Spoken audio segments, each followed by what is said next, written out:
What's up, guys, and welcome back to my reading journey. Hope you're all doing fine. And today we're starting a new story. It's a Blackjack bargainer. So let's do the first part. The most disreputable thing in Yancy Gory's law office was Gory himself, sprawled in his creaky old armchair.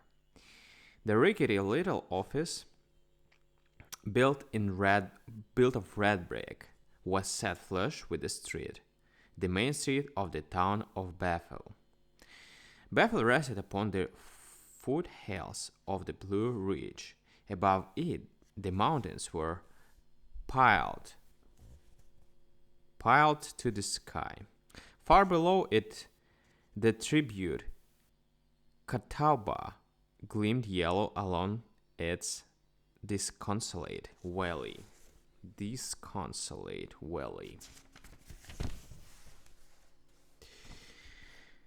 The June day was at its sultriest hour. Bevel dozed in the tepid shade. Trade was not. It was so still that Gory, reclining in his chair, distinctly heard the clicking of the chips in the grand jury room, where the courthouse gang was playing poker. From the open back door of the office, a well-worn path meandered across the grassy lot of the courthouse. The training out of that path had cost Gory all he ever had. First, inheritance of a few $1,000. Next, the old family home, and latterly, the last shards of his self-respect and manhood. The gang had cleaned him out. The broken gambler had turned drunkard, and parasite. He had lived to see this day come when the man who had stripped him denied him a seat at the game. His word was no longer to be taken. The daily bouts at cards had arranged itself accordingly, and to him was assigned the ignoble part of the onlooker. The sheriff, the county clerk, a supportive deputy, a gay attorney, and a chalk-faced man hailing from the valley sat at table and shared. One was thus tacitly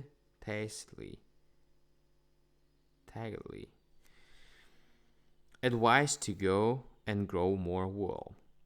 Soon wearing of his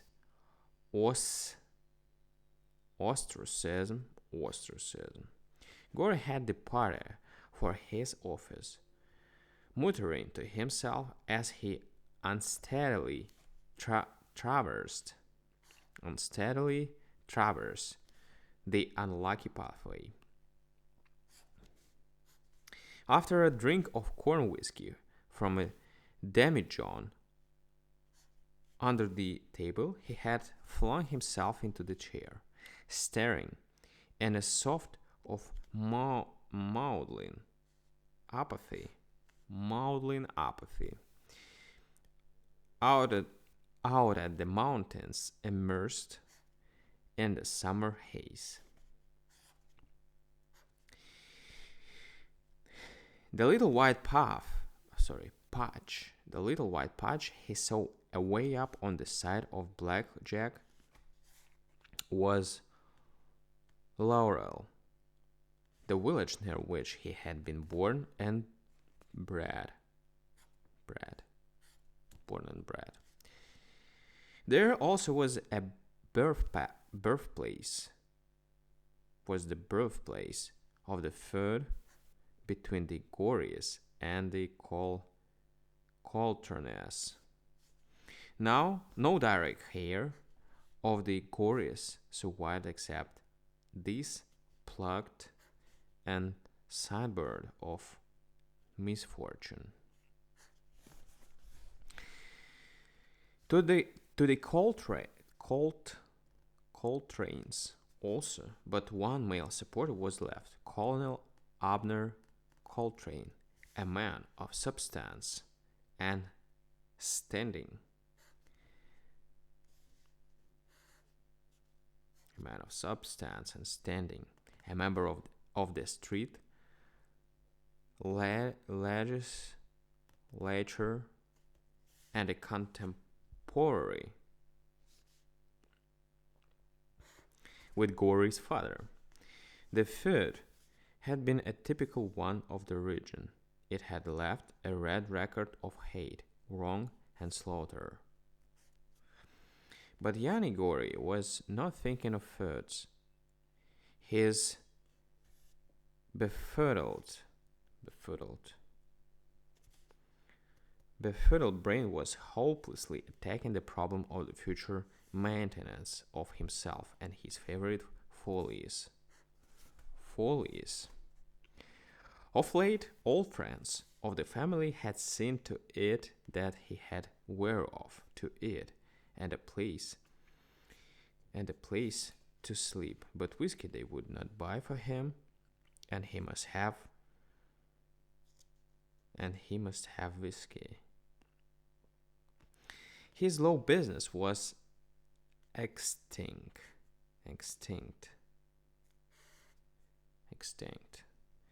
No case had been entrusted to him in 2 years.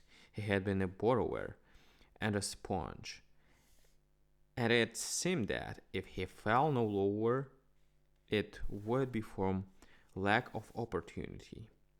One more chance, he was saying to himself.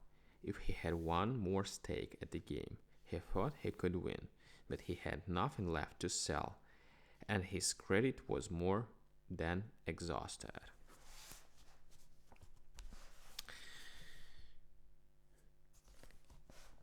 He could not help smiling, even if his misery, and he thought of the man of whom 6 months before he had sold the one Gory homestead.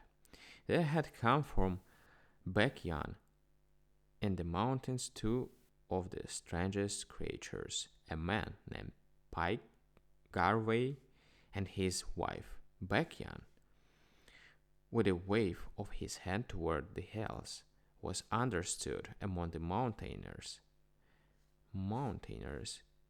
to designate the remotest fastness, the unplumbed gorges, the haunts of lawbreakers, the wolf's den, and the boudoir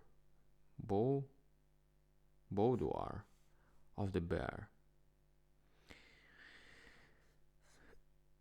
In the cabin far up on the Blackjack's shoulder, in the wildest part of these retreats, this odd couple had lived for 20 years. They had neither dog nor children to mitigate the heavy silence of the hills. Pike Garvey was little known in the settlements, but all who had dealt with him pronounced him crazy as a loon. He acknowledged no occupation save that of a squirrel hunter, but he moonshined occasionally by the way of diversion.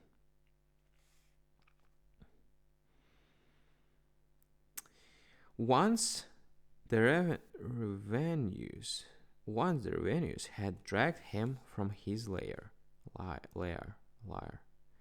fighting silently and desperately like a terrier, and he had been sent to state's prison for 2 years. Released, he popped back into his hole like an angry vessel. Fortune, passing over many anxious years, made a freakish flight into Blackjack's bosky pockets to smile upon Pike and his faithful partner. Alright, guys, that was the first part, and we're gonna continue tomorrow with the second one. So, thank you for joining me today, and see you tomorrow. Bye.